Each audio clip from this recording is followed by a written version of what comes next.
Olá, meus irmãos, Deus os abençoe. É um grande privilégio, uma grande honra para mim estar aqui nesta hora para comentar alguns parágrafos da mensagem do profeta. E hoje eu quero continuar naquela célebre mensagem, o único lugar provido por Deus para adoração.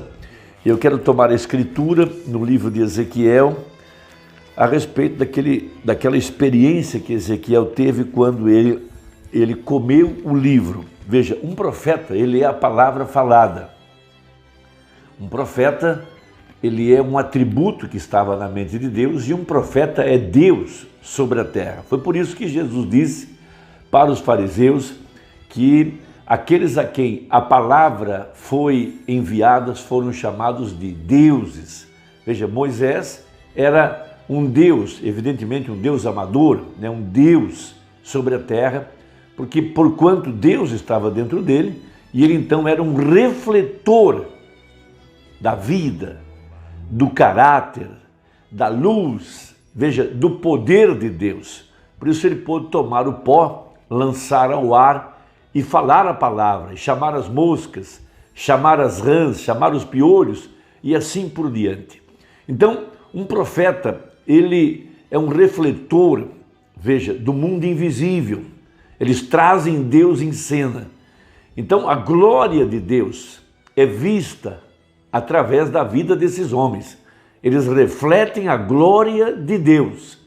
Por isso, o apóstolo São Paulo, no livro de Coríntios, se referindo a esse mistério, ele fala de glória em glória.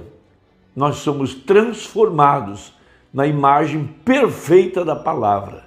Então, Ezequiel capítulo 3 diz assim: depois me diz, filho do homem, come o que achares, come este rolo e vai. Fala à casa de Israel. Então ele não podia pregar, não podia trazer a palavra, sem primeiro comer o livro. Veja, então abri a minha boca e me deu a comer o rolo. Veja, ele disse-me, filho do homem, dá de comer ao teu ventre, e enche as tuas entranhas deste rolo que te dou. Então o comi, e era na minha boca doce como o mel. Essa é a mesma escritura que está endereçada à igreja em Apocalipse 10, quando o anjo disse a João, vá até na mão do anjo, tome o livro e come-o. Veja, a igreja está suposta agora a ser a palavra. Então veja, à medida que você se alimenta da palavra, da revelação dessa escritura, você vai se tornando a palavra. E como disse João, quando eu comi, era doce na minha boca, mas amargo no meu ventre. Então veja, um reflexo da palavra agora através do seu povo que é a igreja. Então a igreja está predestinada para dar a luz ao Filho, e o Filho é a palavra. E a palavra é Jesus Cristo. Ali está o único lugar provido por Deus para adoração. Veja, ali está o nome. Ali é onde devemos levar nosso sacrifício. Veja, comer na porta que Deus colocar o nome, com pães asmos, pão sem fermento. Veja, isso tudo está se referindo a Jesus Cristo. Ele é a porta. Ali Deus colocou seu nome. Por isso ele disse, Pai, manifestei o teu nome aos homens. Então, grande segredo do poder para transformar está em comer a palavra. Veja, comer o livro. Veja, isso vem ao eleito por predestinação, porque Jesus disse, sob esta pedra edificaria a minha igreja. Não é apenas estudo sistemático, comparando versículo com versículo, encontrando a raiz das palavras e a fonte etimológica, essas coisas assim que os teólogos fazem. Veja, mas ser revelado pelo Espírito Santo, e isso é um privilégio dado a um povo eleito, que foi predestinado por Deus para se alimentar da árvore da vida, que é Jesus Cristo, a palavra. Então veja, a glória de Deus manifestada através do seu povo, porque esse povo se tornou a palavra, e isso é algo maravilhoso. Por isso Paulo disse isso, grande é esse mistério, temos ele, porém, em vasos de barro, para que a excelência seja de Deus e não de nós. Veja, não há o que nos orgulharmos, foi a graça, 2 vezes graça, para a igreja. Então, repetindo o parágrafo 268 dessa mensagem, ele diz assim: um profeta é o refletor de Deus. Quantos sabiam disso? O refletor não reflete a si próprio. O refletor não é o reflexo. Tem de haver algo que atinge o refletor para fazê-lo refletir. Veja, assim um profeta é um vaso escolhido de Deus que não pode refletir nada de modo algum, a não ser que ele esteja em linha direta com esse reflexo. Veja, Deus, para refletir a imagem de Cristo, a palavra. Por isso temos essa confiança plena, total, nessa mensagem. Porque essa mensagem, veja, está refletindo a glória de Deus. Nada mais. Veja, nada mais pode fazê-lo. Veja, você é um refletor, é por isso que o profeta teve de comer o livro. Referindo-se a Ezequiel, a leitura que eu fiz, e eu então acrescentei São João comendo o livro em Apocalipse 10. É por isso que ele teve de comer o rolo, ele tinha de refletir aquela palavra para aquela era.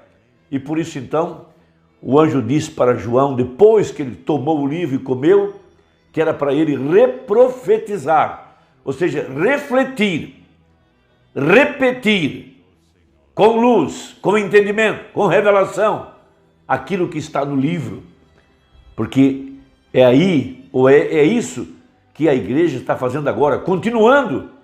Veja, o ministério do profeta. O irmão Branham não inventou nada, não acrescentou nada, não interpretou nada. Ele apenas refletiu o que estava na Bíblia. E hoje nós estamos refletindo o que está na mensagem. Veja, note, Enoque, o perfeito refletor de Deus em tipo. Quando Deus terminou o trabalho com ele, ele simplesmente o transladou, o tomou. A mecânica que ele tinha refletido tornou-se dinâmica com o Espírito e o tomou. Todos nós sabemos, pela mensagem do profeta, que Enoque construiu a pirâmide, veja, pelo poder da palavra falada. Aquela pirâmide está refletindo a estatura do varão perfeito. Veja, a nova Jerusalém. E ele, por revelação, não colocou a pedra angular, porque ele sabia que ela seria rejeitada no tempo do fim. Veja, mas ali estava um reflexo da estatura do varão perfeito. Veja, ali estava ele agora, refletindo aquela pirâmide em sua própria vida, porque o Espírito Santo estava nele para refletir as obras através da construção daquela pirâmide. Veja, a mesma coisa nos dias de Elias. Veja, Elias, até mesmo quanto aos seus ossos, ou melhor, Eliseu, aquele grande reflexo, refletor de Deus em seu corpo, sendo manifestada a palavra de Deus. Colocaram um homem morto sobre ele e ele despertou para a vida novamente. Havia tanta unção naqueles ossos, veja que a vida que estava em Eliseu passou para o defunto. Nós somos sua carne e sangue, contanto que sejamos a noiva de Cristo. Aí pergunta o profeta, você crê nisso? Muito bem. Ele morreu por nós e nós morremos para nós mesmos e estamos sepultados em seu nome, que não mais seríamos do mundo, mas estaríamos nele, do qual tanto a família nos céus toma o nome de Jesus Cristo. Veja, Efésios 1:21, porque tanto os céus, a família nos céus, veja, do que a família nos céus é chamada? Jesus. Do que a família na terra é chamada? Bem, essa é a casa de Deus onde o sangue está. Está certo? O corpo de Cristo. Sim? Essa é a porta, esse é o portão, esse é o lugar em que ele pôs o seu nome. E a palavra se fez carne e habitou entre nós. Veja, e a palavra refletindo-se e despertando a era em que você está vivendo. Veja, isto é o que ele foi, isso é o que Moisés foi, isto é o que Jacó foi, isto é o que os demais foram. Despertando essa palavra de Deus, o refletor em que Deus está se refletindo. Veja, em cada era, cada profeta e em cada mensageiro, chegando agora nos dias da voz do sétimo anjo e agora através do seu corpo, que é a igreja, que está continuando, pregando a mesma mensagem, refletindo a palavra. Veja, e chegou a essa perfeita imagem de Deus, Jesus Cristo, a obra-prima de Deus, foi golpeada para que ele recebesse os demais como noiva, que tem sido refletores. Que coisa maravilhosa! É aí onde estamos continuando aquele glorioso ministério do profeta. Veja, Moisés estava nele, Josué estava nele, E se você está nele desde antes da fundação do mundo. A família de Deus, você sofreu com ele, você morreu com ele. Veja, você foi à cruz com ele, você ressuscitou com ele. E agora você ainda está com ele, assentado nos lugares celestiais, refletindo a mensagem da era para o mundo. Veja, a luz do mundo. Vós sois a luz do mundo. Veja, mas se está escondida por um cesto, na medida de alqueire denominacional, como vai vê-la? Veja, essa mensagem não pode ser presa dentro de um sistema por alguma liderança. Ela tem que estar livre. Sim, por suas tradições, você invalida a luz. Vocês denominacionais, tentando manter a luz longe de sua igreja, vocês se recusam a entrar, tampouco os deixam. Amém? Então, veja, está vendo quem é a porta? Onde Deus pôs seu nome? Em Jesus. Como é que você entra em seu nome? Como entra ali? Sendo batizado ali. Como? Por água? Pelo Espírito. Um Senhor, uma fé, um batismo. Esse é o batismo do Espírito Santo. O batismo em água somente o põe em companheirismo com o povo, que você reconheceu que aceitou a Cristo. Essa é a verdade. Mas o batismo do Espírito Santo, veja, eu posso invocar o nome de Jesus sobre você e batizá-lo. Isso não faz que seja assim. Todavia, uma vez que o Espírito Santo realmente, a palavra genuína entra em você, veja, a palavra, e a palavra é Jesus, então, irmão, a mensagem não é segredo para você, então. Você a conhece, irmão, e ela está toda iluminada perante você. Aleluia! Louvado seja Deus. 276 dessa mensagem. Que preciosidade! Veja, o único lugar de adoração provido por Deus, pregado em 28 de 11 de 1965. Deixa eu repetir o parágrafo 275. Todavia, uma vez que o Espírito Santo realmente, a palavra genuína entra em você, a palavra, Jesus, então, irmão, a mensagem não é segredo para você, então. Você a conhece, irmão. Veja, e ela está toda iluminada perante você. Aleluia!